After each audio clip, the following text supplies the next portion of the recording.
Welcome to Google Reading. Welcome, my name is Bjorn Berendt, and this is the Google Weekly Podcast, which is part of the AskBG.net network of EdTech services.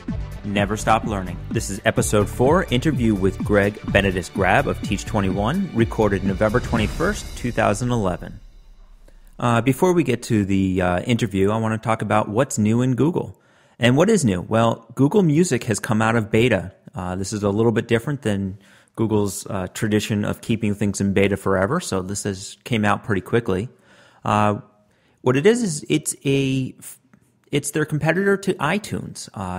This is where you can buy music, you can set up playlists, and they have something called instant mixes, which is more like my style, where I pick a song and say, create an instant mix, and it'll load up 25 songs that are all similar in genre and listening to. Well, going through here, I'm sitting here looking at this. Now, I have to start off by saying I'm actually not a big music listener. I'm someone that will go to Pandora or Grooveshark and put in some random song and let it listen to the radio. I'm not one that goes out and finds all the songs. That's my wife's deal. So I had to ask her for a few song suggestions and what to look for. But let me get into this. So going into Google Music, you can download, you can listen to your music on the Android phone, on the iOS, and on the web using the Chrome browser. It may work in other browsers, but I think it said that it works best in Chrome, like all the Google products do. You can download it to listen to offline. They have something over on the More and some tips and tricks. And it basically talks about how one of the top tips, let me go in here, is talking about playing your music when you're not connected. So, and it looks like it's a pinning system. So it'll give you a list of all the songs that you have available, and you just kind of click the little pin on the right-hand side to choose which music you want available offline, and happy listening. Going back in, it has a really nice way of organizing things, and I tried to look at the pricing. It has some recommended songs down at the bottom. And going through here, I see, Bon Jovi. There's one everybody can relate to. So Bon Jovi, Wanted Dead or Alive. If I click on that one, what I see is that the songs, if I buy them individually, go from like 99 cents to $1.20. If I want the whole album, it's going to be $11.49. So, and it will download, and I can play it on all my devices that I have. It's cloud-based, so I don't have to worry about synchronizing. It's all based off of my Google Apps username, so any computer that I have that I log into, I have access to my full music library. Now, for me, this is, like I said, I'm not the biggest user of iTunes or now Google Music in buying music, because I'm just put on the radio or I'll listen to another podcast is more likely. But this is a great little tool out here. And okay, now I'm getting back to where I was going to go for. Comparing this to like Pandora or Grooveshark, they're honestly two different beasts. The Android market, like I said, is a competitor to iTunes, which is about purchasing the individual songs. You own the songs. They're yours to keep. Where Pandora and Grooveshark are actually radio stations. You can set up playlists with different songs that are out there. Some of them are popular. You can search for a song and kind of play it instantly. But it is play only on the internet. And it becomes a little bit more limited when you want to play them offline. You do not actually own the song. You just basically listen to a radio. The radio owns the license on that one. So back to Google Music. Great product. Check it out. And let me know. Will be interested. Please, if you're listening to this podcast, go onto the web and write a comment. Which do you prefer? Do you like iTunes, Google Music, or are you a listener like me that does the Pandora or Grooveshark? I'd be interested in seeing how well you rate this. And without further ado, let's move on to the interview.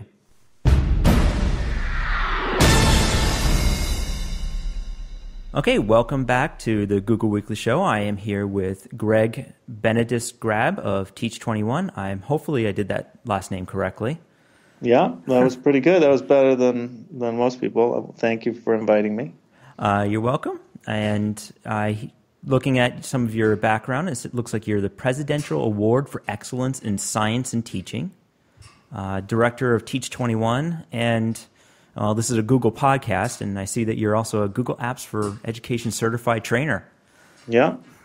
And I actually want to talk about how I'm going to say digitally met you, is I actually put a post out there talking about Google's 20% time and using it for innovative learning in the classroom. And you replied. Well, that got you on the show. Well, you never know where things are going to lead when you're on Google+. Okay, well, I did notice that can you talk, it seems like you are the director of Teach21. Do you want to talk to me a little bit about that? Sure, that'd be great. So I work at a school, it's called the School of Columbia, and it's located in Manhattan, right near Columbia University, and it's in its 8th year this year, and it's a school that is in many ways a lab school, but it's also in many ways also an experimental school. Half of the students are affiliated with the university, so they're children of employees of the university, and half are a lottery from the community. So we have a really wide range of students at our school, and I'd say there's a big push on 21st century learning at my school, but there's also a big push for kind of social justice and kind of eliminating inequities in the school system. And so I think it's been almost 2 years ago, I approached myself and one other teacher at my school, Julie Broderick, went to our head of school and we said, we're a great school and we're doing great things, but I think our school is also about making differences outside of this school building. And so we proposed this idea of having a professional development institute that kind of helps other teachers kind of see what's going on in our school in a more organized way. And the head of school excited about that. And last summer, we kind of initiated this program. We called it Teach21 because our emphasis is on kind of cutting-edge 21st century teaching. And so that's where we came up with the name. And so last summer, we offered kind of 4 days of workshops. And it's not kind of 4 consecutive days. We offered 25 different workshops, and you could kind of combine them in any combination. And we had people come really from all over the country to see it. So we were really excited that we started with such a big success. And now we're going into our 2nd year of it.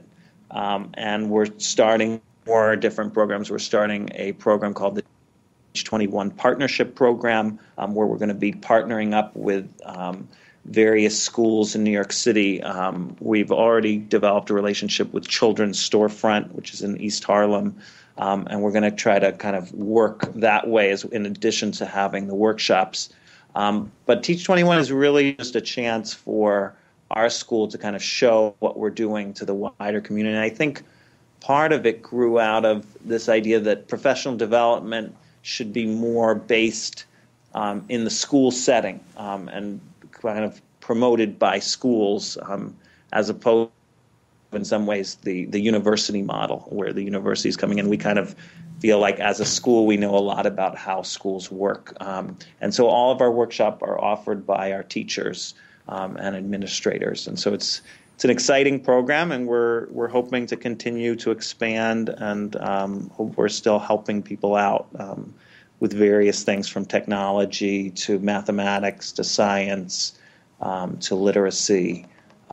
We have a lot of different offerings. Well, I'm sitting here looking at the offerings, and one of the ones that I saw that you just put out there, you're doing was the notebook. What was it? What was the title Digital of it? Science Notebooks. Digital Science Notebooks. I love that notion in that, I mean, I've been trying to do it through blogs and podcasting and other ways, but getting the kids to break away from that black and white journal, or I think in my day it was blue, and moving it toward of a digital realm. So what is that? Because that's one of your workshops, right? Yeah, that was offered this past summer, and I led that workshop. It's actually an idea I'm really excited about, that partly grew out of the work, a lot of the Google Apps stuff that I'm doing, because I feel like Google Apps is what made a lot of what I'm doing possible, because of just the interface is really nice. But it's much, in a lot of ways, I think it's bigger than just, a specific interface. It's about making new modes for students to collaborate in the classroom. So when I first was thinking about digital notebooks, the first thing that kind of motivated me was I like to give my students a lot of feedback, because I find when I give them that individual feedback, it really helps motivate them to work harder. It helps me differentiate in my classroom to give them specific comments on what they're doing. And I found carrying those paper notebooks was getting me down. I had these, and I did a lot with notebooking over the last 10 years, I'd say. Just kind of thinking about this, what you write, how you record your experiment. Science notebooks is a big area of focus in the science education literature. But I was finding carrying those notebooks was a real problem, and it was heavy and it was difficult. Sometimes I'd forget them at home, and the kid wouldn't have it in class. So I thought, why don't I put it online, and then I don't have to. I can access it from anywhere. I can, at night, I can just log in and give kids comments.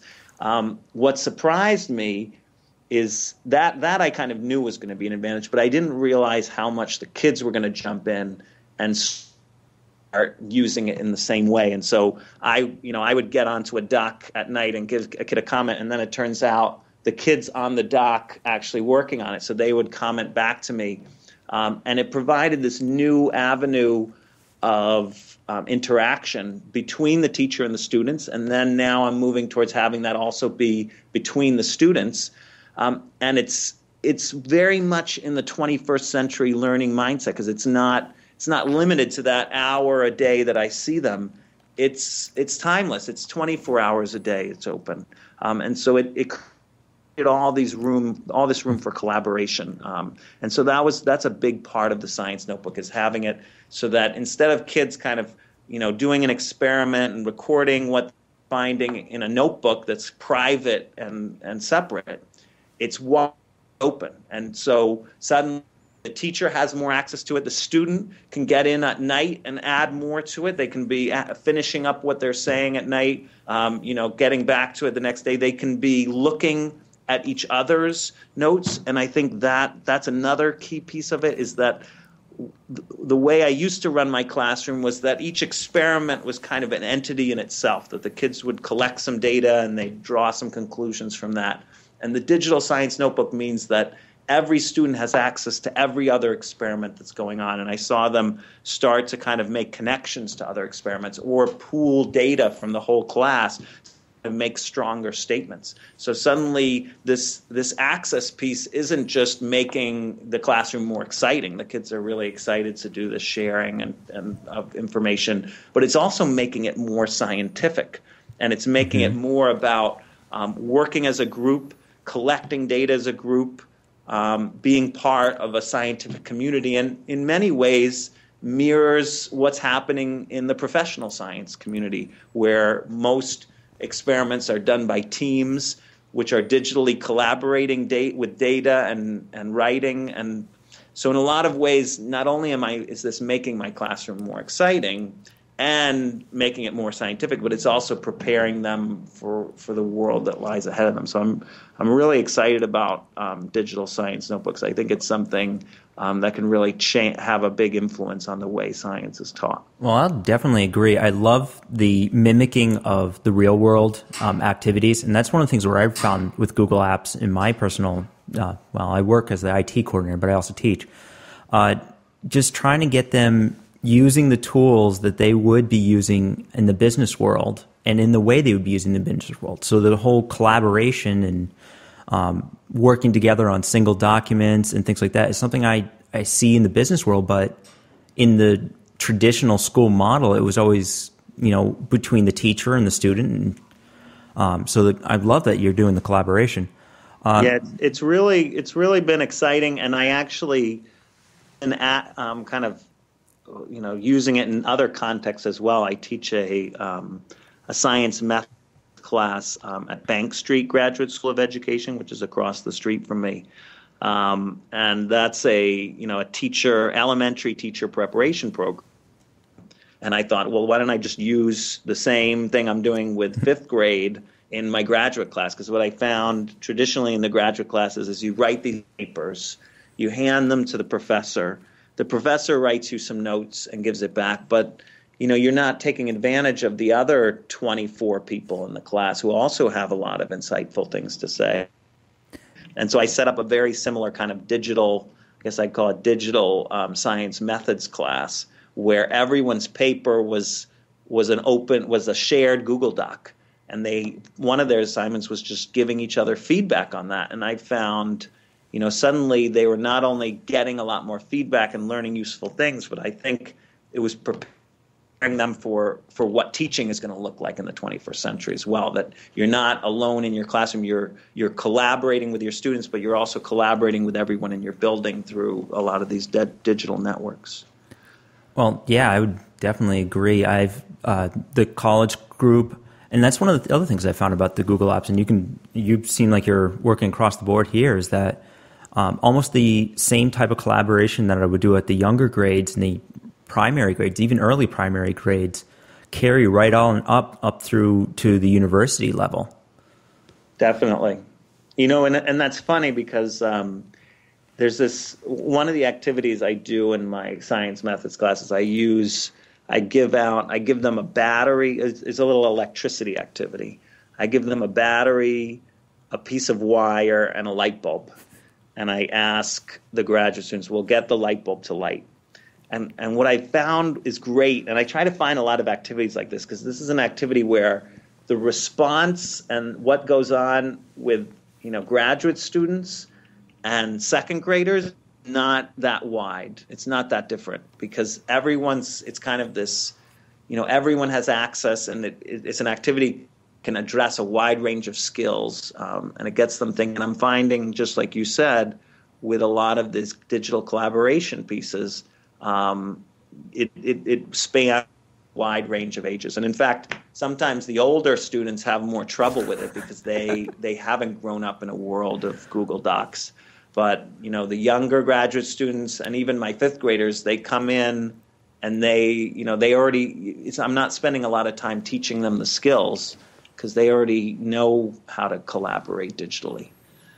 And I mean, we were talking about Teach 21 as a professional development, and it's those collaboration skills in Google Apps and those instant communications that I know, at least at my school, I'm trying to teach my teachers.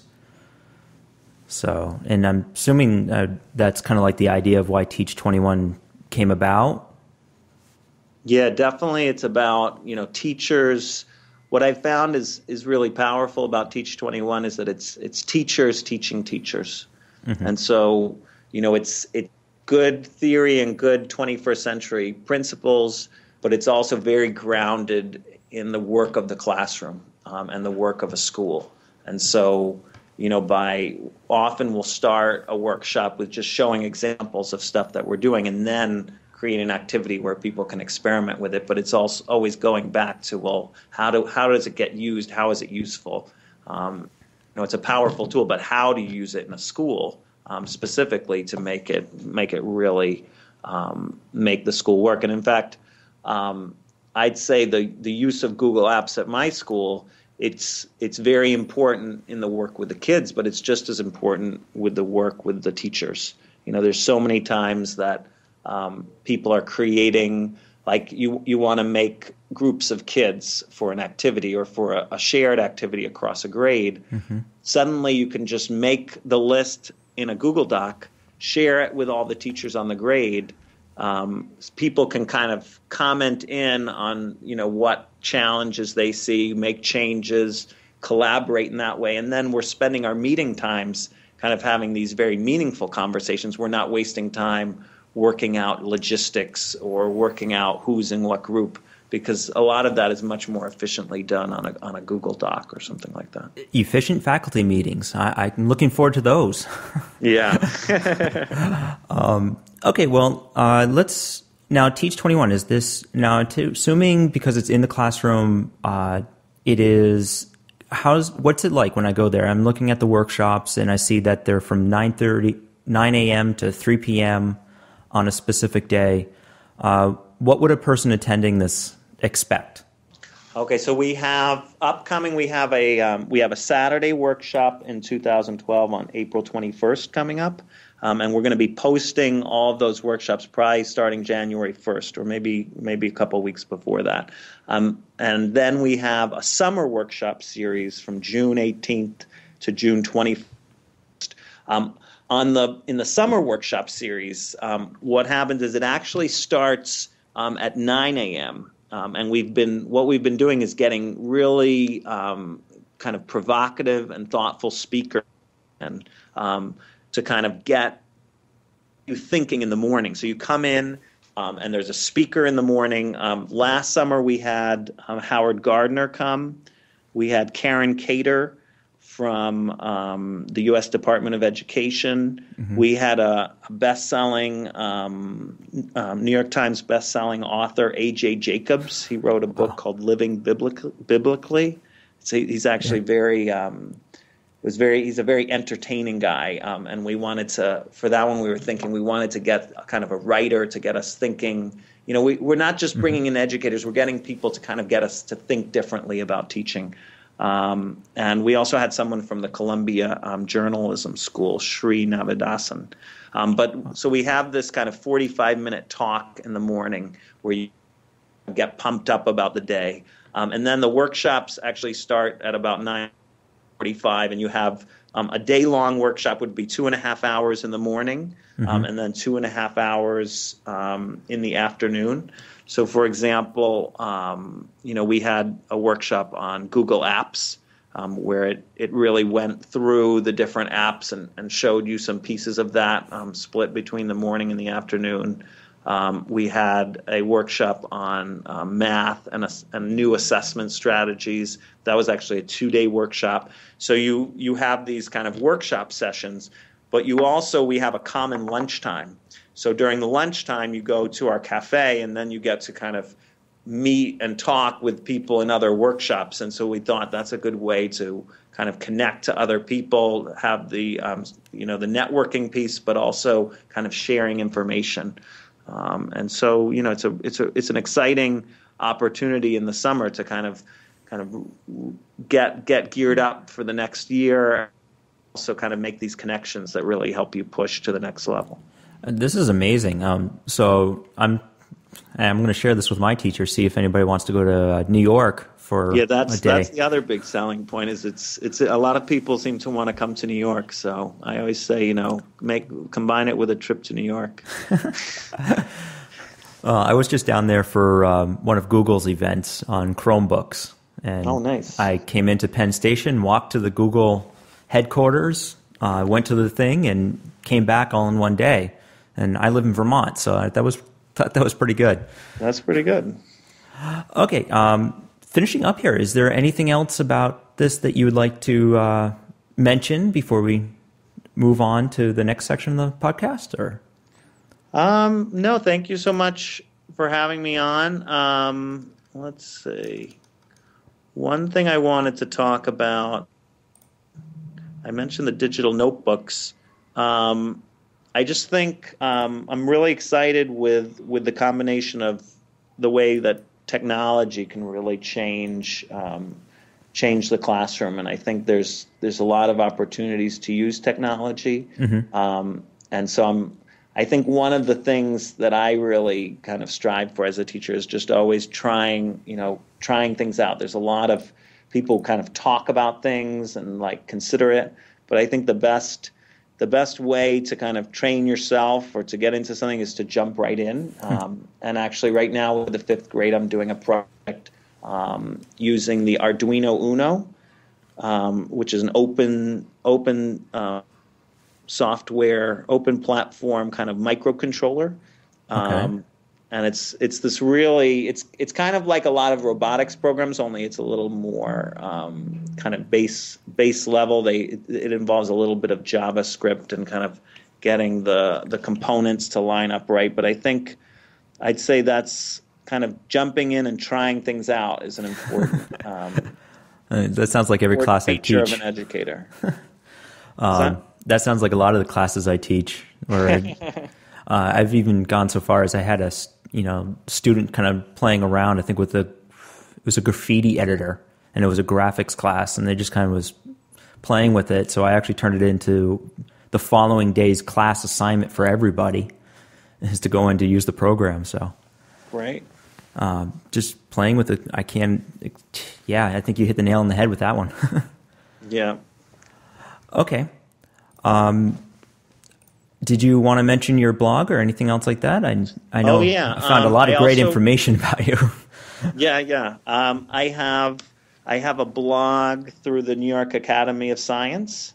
It's called Inquiry Files, and we can post the link or something like that. Yeah, I found the one that says Pathways to Science. Yeah, it's under Pathway, but if you do a Google search of Inquiry Files, you'll probably find it.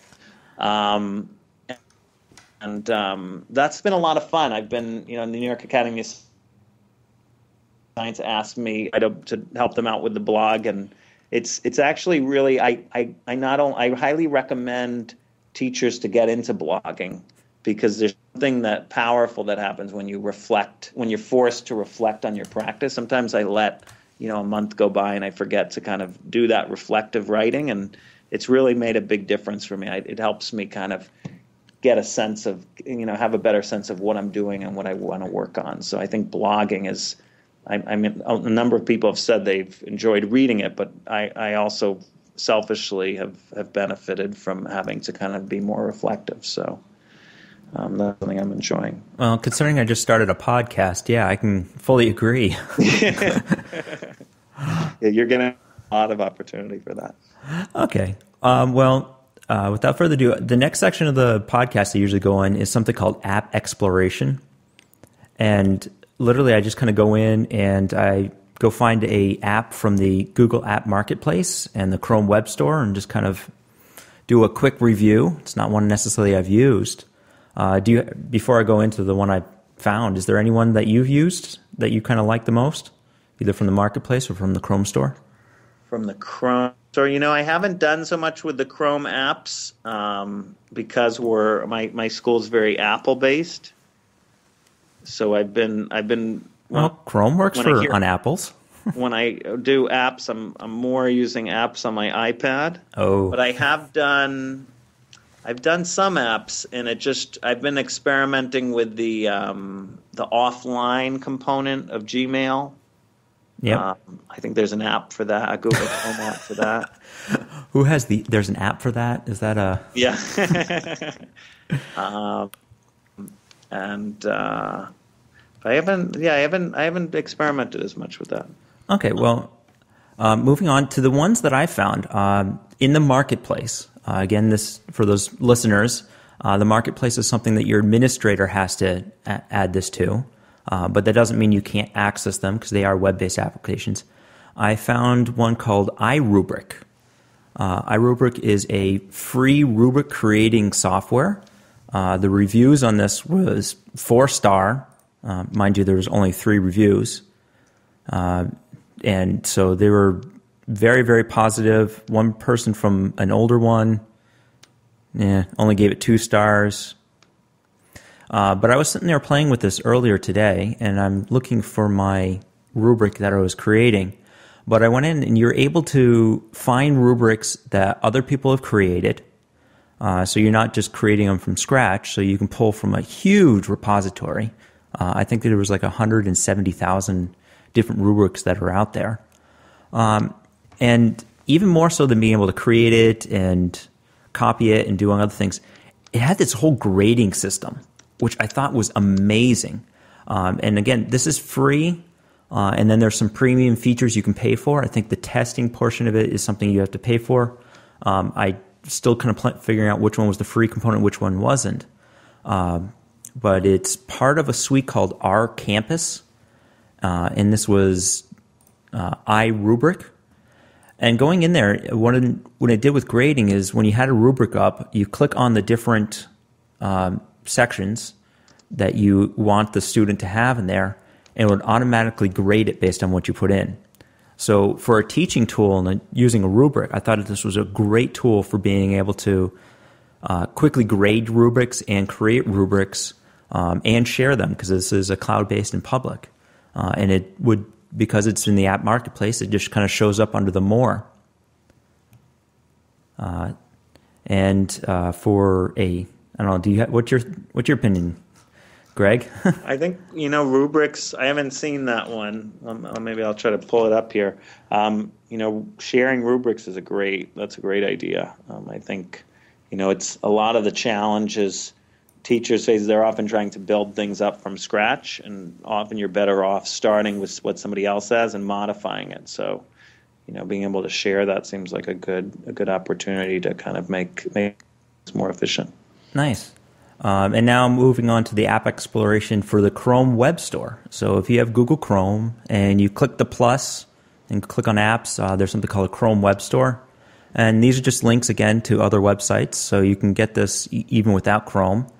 And what I found was Pixton Comic Maker. This little app, per se, this seemed like it was not a free app, but it allowed you to create comic books and create characters. And then you can move those characters around. You can move their hands, create facial expressions, add text, and change the background. So there was a lot of components to this that made it individual, made it work together. And again, you can go through and you can print these out. I went through and I haven't really gone in and played with it myself, but on their website, pixton.com, they had a nice little video that kind of showed someone creating a quick comic book.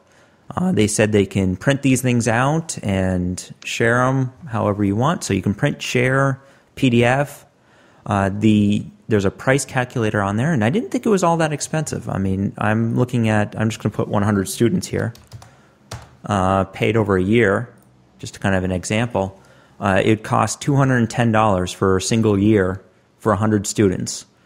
Came out to like $2.10 per student. So looking at the features, I saw them somewhere in here. Yeah, so you can do things. You can add sound and voice, upload your own pictures, speech bubbles. I thought this was a great tool. I believe when I was reading about it, they had some rubrics that you can create and grade right within the comic book. So again, take a look. That's Pixton Comic Maker, and I'll put that on the show notes. And Greg, any last comments before I do the closing? No, thanks a lot for having me. Okay, well, thank you for listening to the Google Weekly Podcast with your host, Bjorn Berendt. You can follow the podcast by going to www.google-weekly.net. Thank you for listening, and never stop learning.